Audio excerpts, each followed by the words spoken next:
Students in S block elements है ना, S block elements में सबसे पहले अपन ने करा कि जो पीरियोडिक प्रॉपर्टीज है फर्स्ट ए ग्रुप और सेकंड ए ग्रुप की कंबाइनली स्टडी कर ली। फर्स्ट ए ग्रुप की भी प्रॉपर्टीज हो गई, सेकंड ए ग्रुप की भी हो गई, और दोनों को कंपेयर कर लिया कि एटॉमिक रेडियस, पीरियोडिक टेबल, सब कुछ है ना। उसके बाद अपन चल रहे थे chemical properties of the elements of first A group. First A group के जो एलिमेंट्स हैं उनकी केमिकल प्रॉपर्टीज पे बात कर रहे थे। तो उसमें कुछ केमिकल प्रॉपर्टीज अपन ने कर ली थी, रिएक्शन विथ हैलोजन कर लिया था, रिएक्शन विथ ऑक्सीजन कर लिया था, वो सारा कर लिया था है ना। एक लास्ट केमिकल प्रॉपर्टी रही है reaction with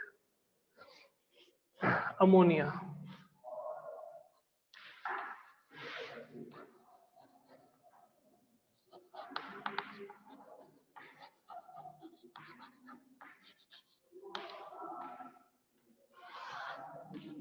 Reaction with ammonia. Reaction with ammonia. When the elements of first group reacts with ammonia, then they form a solution of blue color. Blue colour के सॉल्यूशन का formation करते हैं, जो क्या होता है, कंडक्टर होता है, गुड कंडक्टर ऑफ इलेक्ट्रिसिटी। साथ में इसकी नेचर जो रहती है वो आपके पास कौन सी रहती है, पैरामैग्नेटिक। तो when the elements of first A group reacts with ammonia, then they form a solution of blue colour. कैसे सर, कैसे बनाते हैं सॉल्यूशन? तो देखिएगा, आपके पास मेटल है, फर्स्ट ए ग्रुप की मेटल, उसकी रिएक्शन आप करवा दो NH3 से, X+5 कोफिशिएंट है NH3 के, तो किसका फॉर्मेशन होगा आपके पास, M plus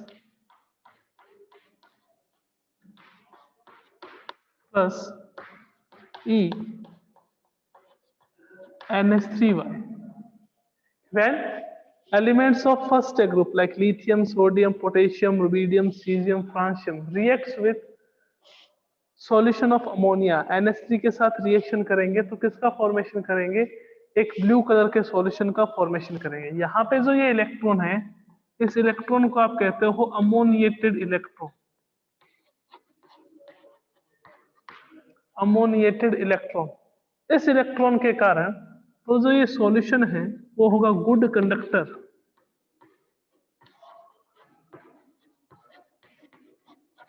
good conductor of electricity because this electron act as a charge carrier।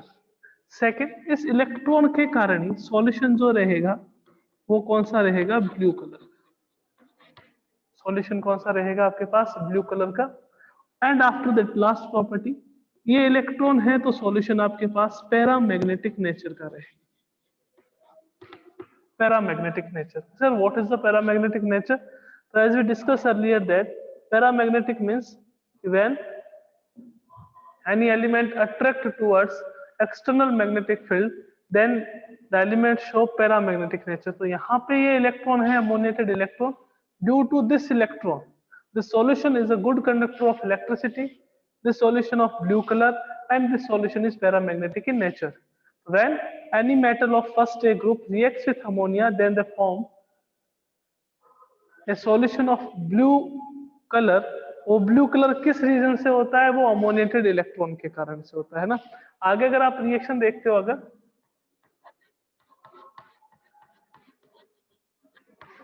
तो उससे किसका फॉर्मेशन होता है, MnH2 प्लस आपके पास हाइड्रोजन गैस, हाफ H2 गैस, एंड किसका फॉर्मेशन होता है, मेटल अमाइड। तो जो ये आपके पास सॉल्यूशन है, ये सॉल्यूशन आगे किसका फॉर्मेशन करता है, ये मेटल अमाइड का, प्लस हाइड्रोजन गैस क्या करता है, लिबरेट करता है। तो दो रिएक्शन है इसमें।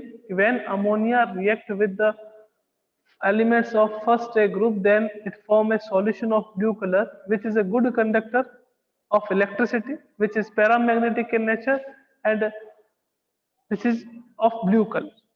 इस तीनों का मेन रीजन आपके पास क्या है, मेन रीजन है ammoniated electron. Due to this ammoniated electron ये थ्री प्रॉपर्टी शो करता है सॉल्यूशन। ये जो आपके पास मेटल अमोनिया के साथ रिएक्शन करता है, ये बाद में हाइड्रोजन गैस इवॉल्व करके किसका फॉर्मेशन करता है, मेटल अमाइड का फॉर्मेशन करता है। तो ये सारी आपके पास क्या हो गई, chemical properties of the elements of first A group. First A group के जितनी भी आपके पास केमिकल प्रॉपर्टीज थी, like reaction with air, reaction with nitrogen, reaction with hydrogen, air की जगह ऑक्सीजन बात कर लेते हैं, reaction with oxygen, reaction with nitrogen, reaction with hydrogen, reaction with halogen, है ना। और ये लास्ट में आपके पास कौन सी रिएक्शन थी, रिएक्शन विथ अमोनिया। आइए आगे चलते हैं नेक्स्ट अपने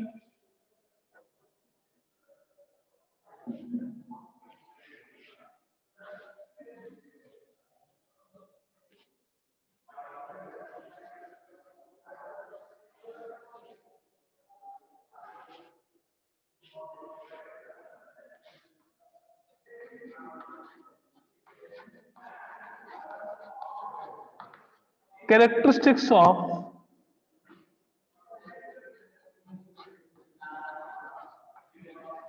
compounds of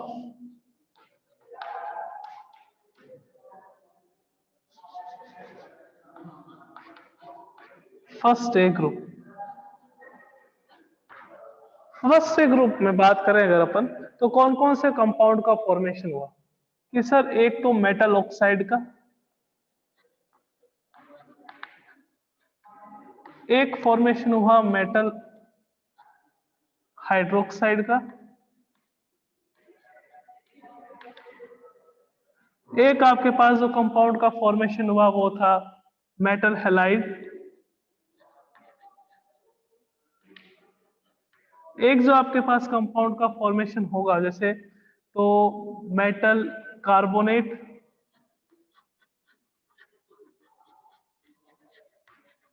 metal nitrate, metal sulphate etcetera. तो अपने को इनकी कैरेक्टरिस्टिक के बारे में डिस्कस करना है, किस किस के, characteristic of metal oxide, characteristic of metal hydroxide, characteristic of metal halide and the characteristic of metal carbonate और सल्फेट और नाइट्रेट एटसेट्रा। तो अपन बात करते हैं सबसे पहले कैरेक्टरिस्टिक ऑफ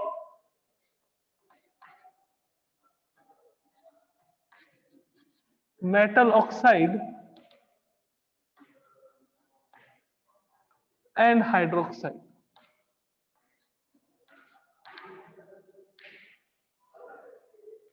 जब अपन पढ़ रहे थे reaction with oxygen, when metal reacts with oxygen, जब भी ये ऑक्सीजन से रिएक्शन करता है तो किस किस का फॉर्मेशन करता है कि सर, एक तो ये फॉर्मेशन करता है ऑक्साइड का जनरली, जिसको आप मोनो ऑक्साइड भी कह सकते हो, एक ये फॉर्मेशन करता है पेरोक्साइड का, एक ये फॉर्मेशन करता है सुपर ऑक्साइड का। तो जो फर्स्ट ग्रुप के एलिमेंट हैं वो तीन टाइप के ऑक्साइड का फॉर्मेशन करते हैं, first is oxide, second is peroxide and third is super oxide. कि सर ऑक्साइड का मीनिंग क्या था, मैंने बताया था कल, ये आपके पास O-2, पेरोक्साइड का आपके पास O2-2, है ना। और सुपर ऑक्साइड का अगर बात करें तो आपके पास क्या था फॉर्मूला, O2-, ये आपके पास सुपर ऑक्साइड। मैंने कहा ओनली लिथियम एक ऐसा एलिमेंट है जो किसका फॉर्मेशन करता है कि सर वो ऑक्साइड का फॉर्मेशन करता है, सोडियम भी करता है। सोडियम और पोटेशियम जनरली किसका फॉर्मेशन करते हैं, पेरोक्साइड का फॉर्मेशन करते हैं। और सुपर ऑक्साइड का कौन फॉर्मेशन करता है कि सर सुपर ऑक्साइड का आपके पास फॉर्मेशन जो कंपाउंड करते हैं, जैसे आपके पास पोटेशियम हो गया, रुबीडियम हो गया और आपके पास सीजियम, ये किसका फॉर्मेशन करते हैं कि सर पेरोक्साइड का फॉर्मेशन करते हैं। अब आप टॉप टू बॉटम जब आते हो कि जैसे आपके पास आ गया KO2, आपके पास आ गया RbO2, आपके पास आ गया CSO2, आपको पूछ रहे what is the correct order of stability of the super oxide, super oxide की स्टेबिलिटी का करेक्ट ऑर्डर क्या है। तो when we move top to bottom we know that atomic radius of elements of first group increases. Atomic radius अगर increase होती है तो जो सुपर ऑक्साइड की स्टेबिलिटी भी जो है वो इंक्रीज होती है। एज एटॉमिक रेडियस इंक्रीज होगी तो आपके पास स्टेबिलिटी भी क्या होगी, इंक्रीज होगी। कि सर क्यों, क्योंकि जैसे जैसे आपके पास कैटायन का साइज इंक्रीज होता है और सुपर ऑक्साइड में लेटिस एनर्जी भी आपके पास इंक्रीज होती है। तो जितनी ज्यादा एनर्जी रिलीज होगी उतना ज्यादा आपके पास क्या होगा कि कंपाउंड की स्टेबिलिटी होगी। तो जैसे जैसे आप टॉप टू बॉटम मूव करते हो, टॉप टू बॉटम मूव करने पर एटॉमिक रेडियस इंक्रीज होता है तो stability of oxide, sorry, stability of super oxide भी आपके पास क्या होगी, इंक्रीज होगी। और stability of super oxide increase हो रही है क्यों, because of lattice energy increase होती है। फिर मैंने आपको बताया था कि जो ऑक्साइड है वो आपके पास कौन से नेचर के होते हैं कि सर वो डायामैग्नेटिक। डायामैग्नेटिक का मीनिंग क्या हो गया कि वो एक्सटर्नल मैग्नेटिक फील्ड की तरफ अट्रैक्ट नहीं होते। कि सर कैसे होते हैं डायामैग्नेटिक? कि मैंने आपको बताया डायामैग्नेटिक का क्या रीजन रहता है कि जैसे ऑक्सीजन है, ऑक्सीजन का कॉन्फ़िगरेशन क्या होता है 2s2 2p4। 2s2 2p4 ये आपके पास ऑक्सीजन है। यहाँ पे ऑक्सीजन पे चार्ज कितना आया कि सर -2 आया, तो -2 आने पे यहाँ पे आपने क्या कर दिया, इसको फुलफिल कर दिया। तो जब अनपेड इलेक्ट्रॉन ही नहीं होंगे तो आपके पास म्यू की वैल्यू क्या हो जाएगी, 0। कि सर म्यू क्या होता है?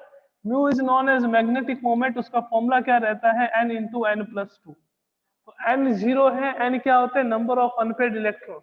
n अगर आपके पास 0 है तो म्यू की वैल्यू भी आपके पास क्या होगी? 0 होगी। म्यू की वैल्यू 0 होगी, इसका मीनिंग क्या है कि ये आपके पास है डायामैग्नेटिक। तो ऑक्साइड जितने भी होते हैं वो डायामैग्नेटिक नेचर के होते हैं। सुपर ऑक्साइड की बात करें या पर ऑक्साइड की बात करें तो वो आपके पास कौन से नेचर के होते हैं कि वो पैरामैग्नेटिक नेचर।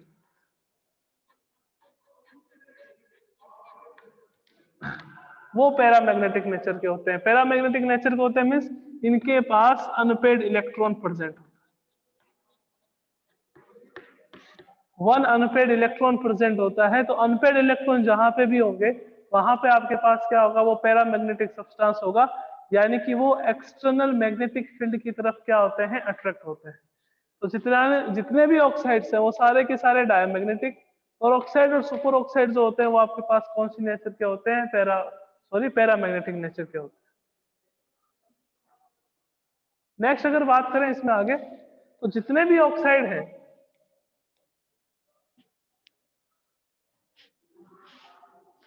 जितने भी मेटल ऑक्साइड है, अगर आप इनकी रिएक्शन करवा दोगे वाटर के साथ,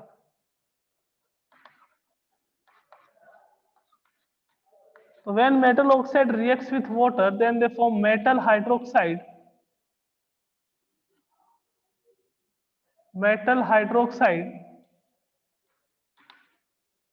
एंड लिबरेट H2 गैस। क्या आप सॉरी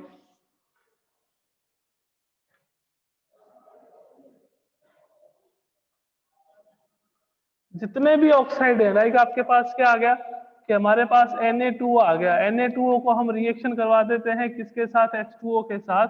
तो मेरे को क्या मिलेगा कि सर मेरे को NaOH मिलेगा। रिएक्शन बैलेंस है एकदम। तो जितने भी आपके पास मेटल ऑक्साइड हैं वो रिएक्ट करते हैं जब वाटर के साथ, तो वाटर के साथ रिएक्शन करने पर उसको क्या मिलता है? हमेशा बेस का फॉर्मेशन करते हैं। यानी कि जितने भी ऑक्साइड है मेटल के वो सारे के सारे कौन सी नेचर के होते हैं? बेसिक नेचर के होते हैं। Because when they react with water then gives base. तो ये सबसे पहला पॉइंट था आपके पास, characteristic of metal oxide and hydroxide. ठीक है, metal oxide and hydroxide. Metal जब ऑक्सीजन से रिएक्शन करती है तो तीन टाइप के ऑक्साइड का फॉर्मेशन करती है। This is known as mono oxide, this is known as peroxide, this is known as super oxide. Mono oxide means O-2, peroxide means O2-2 और सुपर ऑक्साइड मीन्स आपके पास O2-। ओके, ये diamagnetic nature का होता है, ये paramagnetic nature का होता है। कैलकुलेट करना हो अगर मैग्नेटिक मोमेंट तो आपके पास फॉर्मूला क्या आएगा? Mu equals to n into n plus two root. n की वैल्यू अपने पास क्या होती है? n क्या होता है? Number of unpaired electron. n equals to number of unpaired electron. तो इन दोनों में अनपेड इलेक्ट्रॉन प्रेजेंट होते हैं तो ये पैरामैग्नेटिक नेचर के होंगे। इनमें अनपेड इलेक्ट्रॉन प्रेजेंट नहीं होता तो ये डायमैग्नेटिक नेचर का होगा। अब बात करें सुपर ऑक्साइड की स्टेबिलिटी की, तो टॉप टू बॉटम जब आते हैं तो सुपर ऑक्साइड की स्टेबिलिटी इंक्रीज होती है। बिकॉज आपके पास उनकी लेटेस्ट एनर्जी जो है वो आपके क्या रहती है? इंक्रीज। तो ये फर्स्ट था। सेकंड देखते हैं आइए।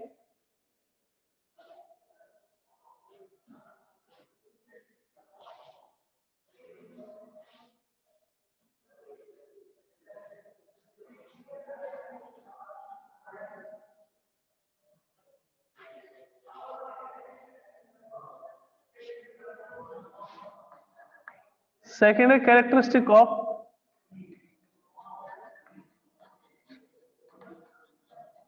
Metal halides.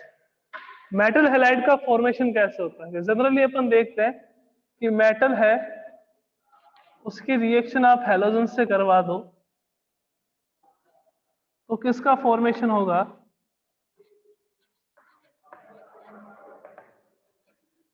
Metal halides.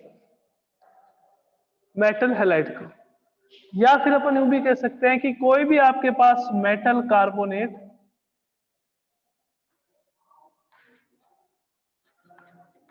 और मेटल ऑक्साइड है, उसकी रिएक्शन आप HX के साथ करवा दो, HX यानी कि हाइड्रोहेलिक एसिड, HX के साथ करवा दो, तो किसका फॉर्मेशन होगा? मेटल हैलाइड, मेटल हैलाइड का फॉर्मेशन। मींस कि आपके पास क्या आ गया कि जैसे H2CO3 सॉरी M2CO3 Na2CO3 आ गया, सोडियम कार्बोनेट, इसकी रिएक्शन आपने 2HX के साथ करवा दी, 2HX के साथ आप रिएक्शन कराओगे तो क्या मिलेगा आपको? 2NaX प्लस आपके पास क्या आ जाएगा? H2CO3। आपके पास आ गया Na2O, इसकी रिएक्शन आपने 2HX के साथ करवा दी, तो 2HX के साथ करवाने पे आपको क्या मिलेगा? 2NaX प्लस आपके पास क्या आ जाएगा? H2। तो मेटल हैलाइड्स का फॉर्मेशन दो टाइप से कर सकते हैं कि आप मेटल की रिएक्शन हैलोजन के साथ करवा दो, तो जब भी मेटल की रिएक्शन हैलोजन के साथ करवाएंगे तो आपको क्या मिलेगा? Metal halide. या फिर कोई भी सुटेबल मेटल कार्बोनेट है, मेटल ऑक्साइड है, उसकी रिएक्शन हाइड्रोहेलिक एसिड के साथ करवा दो, इसको हाइड्रोहेलिक एसिड कहते हैं। हाइड्रोहेलिक एसिड के साथ करवा दो तो किसका फॉर्मेशन होगा? मेटल हैलाइड्स का फॉर्मेशन होगा। लाइक आपके पास Na2CO3 की रिएक्शन HX के साथ करवा दो तो क्या होगा? आपके पास NaX का फॉर्मेशन होगा। Na2O की रिएक्शन HX के साथ करवा दो तो किसका फॉर्मेशन होगा? आपके पास NaX का फॉर्मेशन होगा। आपने जैसे Li2O की रिएक्शन 2HX के साथ करवा दी, 2HCl के साथ करवा दी, तो 2HCl से करवाने पे क्या मिलेगा? 2LiCl प्लस अपने पास क्या आ जाएगा? H2O। यहाँ ये LiCl वाला एग्जांपल क्यों लिया, उसकी बहुत बड़ी बात है कि LiCl जो है वो डेलिक्वेसेंट होता है। कि सर इसका मीनिंग क्या होता है डेलिक्वेसेंट का? कि इसका मीनिंग ये होता है कि इसमें जो है LiCl में वाटर मॉलिक्यूल जो है, water molecules are present in crystalline form.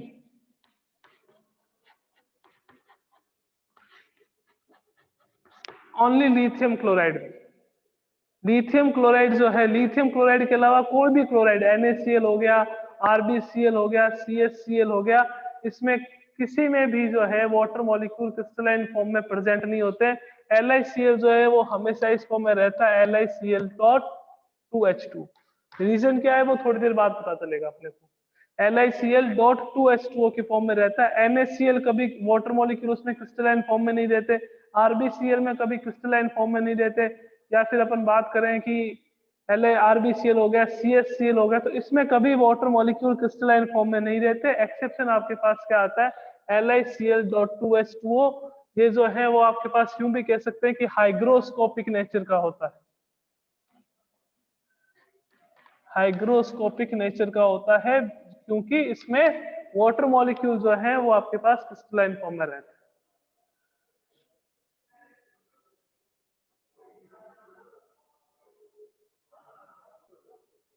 तो जो हैलाइड्स की बात कर रहे हैं, हैलाइड्स के मेल्टिंग पॉइंट और बॉइलिंग पॉइंट का देख लेते हैं कि क्या सीन रहता है।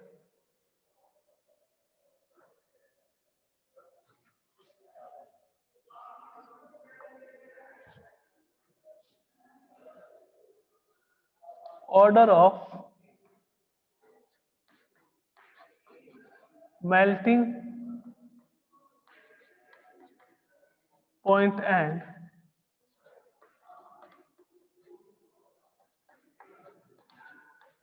Boiling point. Order of melting point and boiling point की बात करें तो जो फ्लोराइड्स हैं उनका मेल्टिंग एंड बॉइलिंग पॉइंट सबसे ज्यादा रहता है, उसके बाद क्लोराइड का, उसके बाद ब्रोमाइड का, और उसके बाद आयोडाइड का, है ना? कि मेटल फ्लोराइड्स होंगे वो सबसे ज्यादा क्या होंगे आपके पास, कि उनका बॉइलिंग पॉइंट और मेल्टिंग पॉइंट सबसे ज्यादा होगा, फिर मेटल क्लोराइड, फिर मेटल ब्रोमाइड, और फिर आपके पास क्या आएंगे? Metal iodide. अगर बात करें सोल्यूबिलिटी की, तो all the halides are soluble इन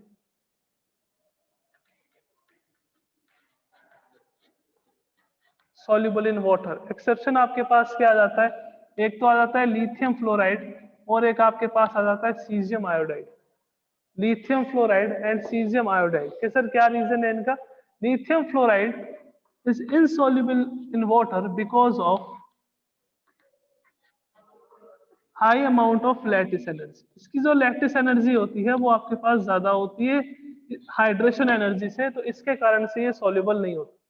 जब केमिकल बॉन्डिंग वाला चैप्टर कर रहे थे तो मैंने आपको बताया था कि दैट अगर कोई भी कंपाउंड कब सॉल्युबल होगा वाटर के अंदर, जब उसकी हाइड्रेशन एनर्जी की वैल्यू लैटिस एनर्जी से ज्यादा होगी। when the value of hydrogen energy is more than the lattice energy then any compound is soluble in water। तो अगर बात करें कि मैंने कहा सारे के सारे हैलाइड्स हैं वो सॉल्युबल होते हैं इन वाटर के, एक्सेप्शन आपके पास क्या आ गया? LiF और सीजियम आयोडाइड। LiF का रीजन क्या होता है कि इसकी लैटिस एनर्जी ज्यादा होती है, और नीचे का रीजन क्या लिखेंगे सीजियम आयोडाइड का? सीजियम आयोडाइड में ये लिखेंगे कि इसकी लो हाइड्रेशन एनर्जी होती है।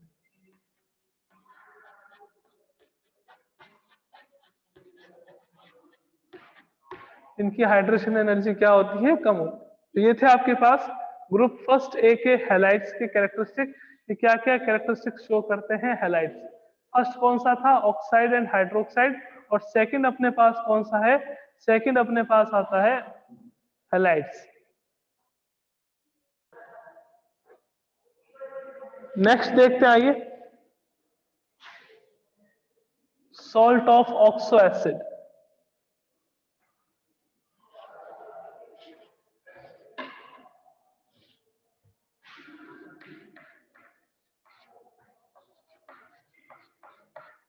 सॉल्ट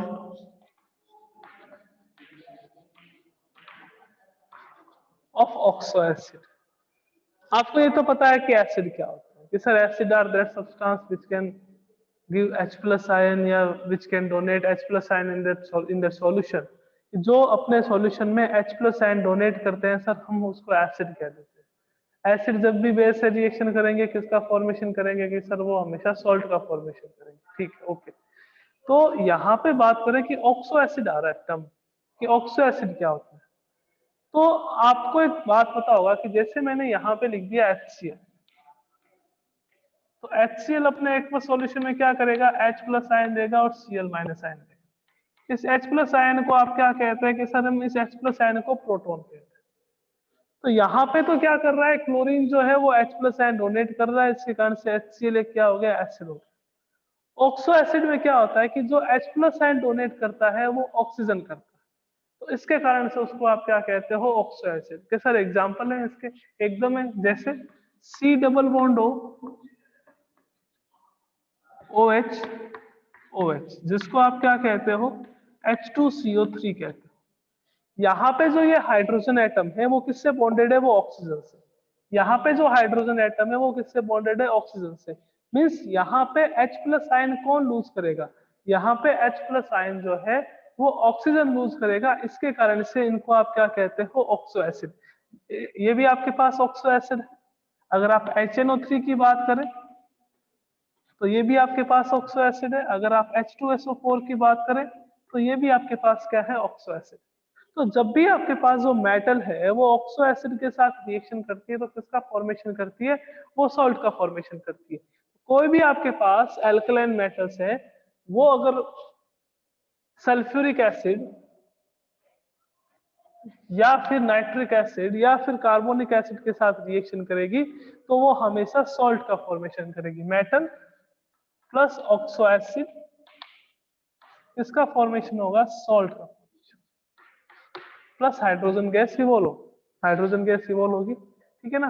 तो यहाँ पे देखिए जैसे मैंने रिएक्शन करवा दी कि आपके पास Na आ गया, Na की रिएक्शन मैंने H2CO3 के साथ करवा दी, तो रिएक्शन बैलेंस करेंगे तो क्या होगा आपके पास? Na2CO3। यही अगर मेरे पास देखिए कि ये Na है, Na की रिएक्शन मैंने HNO3 के साथ करवा दी, तो मेरे पास क्या आ गया यहाँ पे? NaNO3 आ गया।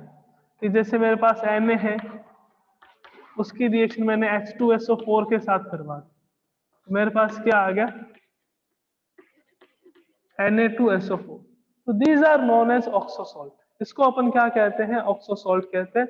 और ऑक्सो एसिड किसमें किसको कहते हैं कि वो एसिड जिसमें जो है वो H+ आयन जो है वो कौन डोनेट करे, ऑक्सीजन डोनेट करे। या यूं कह सकते हैं कि जिसमें जो हाइड्रोजन है वो अगर ऑक्सीजन से बॉन्डेड हो उसको अपन क्या कहेंगे, ऑक्सो एसिड कहेंगे। और जब भी मेटल ऑक्सो एसिड के साथ रिएक्शन करती है तो वो किसका फॉर्मेशन करती है, सॉल्ट का, ऑक्सो सॉल्ट का फॉर्मेशन करती है, like sodium carbonate, like sodium nitrate, like sodium sulphate. अब अगर आप टॉप टू बॉटम आ रहे हो ऑक्सो सॉल्ट की कंडीशन,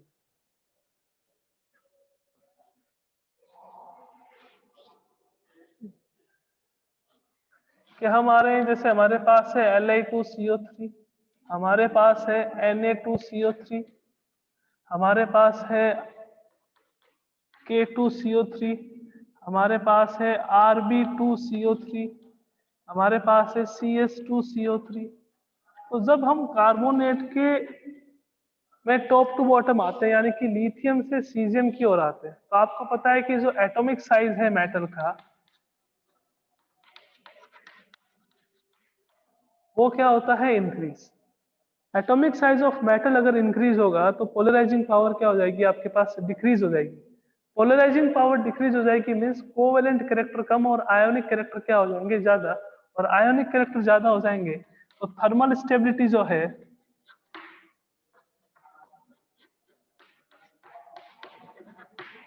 थर्मल स्टेबिलिटी क्या हो जाएगी, ज्यादा। यानी कि आप टॉप टू बॉटम आते हो तो टॉप टू बॉटम आने पे जो थर्मल स्टेबिलिटी है वो हमेशा क्या होती है, इंक्रीज होती है। लिथियम कार्बोनेट जो है वो बहुत कम स्टेबल होता है, यानी कि ये हाईली अनस्टेबल। कि सर क्या करता है अनस्टेबल होके, कि ये जो Li2CO3 है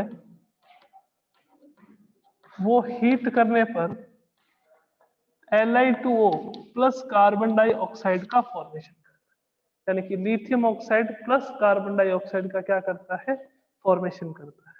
जितने भी ऑक्सो सॉल्ट हैं, चाहे आप नाइट्रेट की बात कर लीजिए, टॉप टू बॉटम आते हैं तो टॉप टू बॉटम आने पर वो उनकी थर्मल स्टेबिलिटी क्या हो जाती है, इंक्रीज, बिकॉज आयोनिक कैरेक्टर क्या हो जाते हैं, इंक्रीज।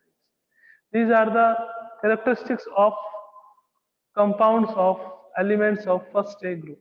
Okay, आगे अपन चलेंगे अभी नेक्स्ट पे।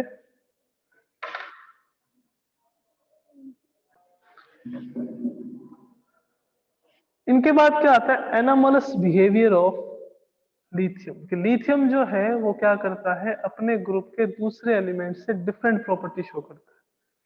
कि जैसे अभी मेरे को किसी ने पूछा कि सर सारे एक्सेप्शन लिथियम के ही क्यों है, तो लिथियम क्या करता है, अपने ग्रुप से बहुत ज्यादा डिफरेंट प्रॉपर्टी शो करता है। जैसे मैंने अभी बताया कि लिथियम क्लोराइड जो है वो हाइड्रेटेड फॉर्म में प्रेजेंट होता है। तो क्या रीजन है कि लिथियम जो है वो अपने ग्रुप के एलिमेंट से डिफरेंट प्रॉपर्टी शो करता है? बिकॉज मैंने आपको एक चीज बताई थी बहुत पहले पीरियोडिक टेबल में, कि लिथियम और मैग्नीशियम के बीच में डायगोनल रिलेशनशिप होता है। बिकॉज लिथियम और मैग्नीशियम का साइज जो है वो अप्रोक्सीमेटली क्या होता है, सेम होता है। उनकी जो एटॉमिक रेडियस और उनकी जो आयोनिक रेडियस है वो अप्रोक्सीमेटली क्या रहती है, सेम रहती है। तो कौन कौन से डिफरेंट कैरेक्टर्स हैं जो लिथियम जो है वो अपने ग्रुप से शो करता है, और मैग्नीशियम से क्या इसकी सिमिलरिटी है, कि मैग्नीशियम के जैसे तो वो ग्रुप प्रॉपर्टी शो करता है और अपने ग्रुप के एलिमेंट के जैसे प्रॉपर्टी शो नहीं करता है ना। तो ये सब अपन नेक्स्ट क्लास में डिस्कस करेंगे कल। और उसके साथ कल अपन देखेंगे ग्रुप फर्स्ट ए के कुछ important compounds, like sodium chloride, like sodium carbonate, like sodium bicarbonate. और उसके साथ अपना जो है ये फर्स्ट ए ग्रुप जो है वो कंप्लीट हो जाएगा। ओके, तो मिलते हैं कल की क्लास में। Take care and thank you so much.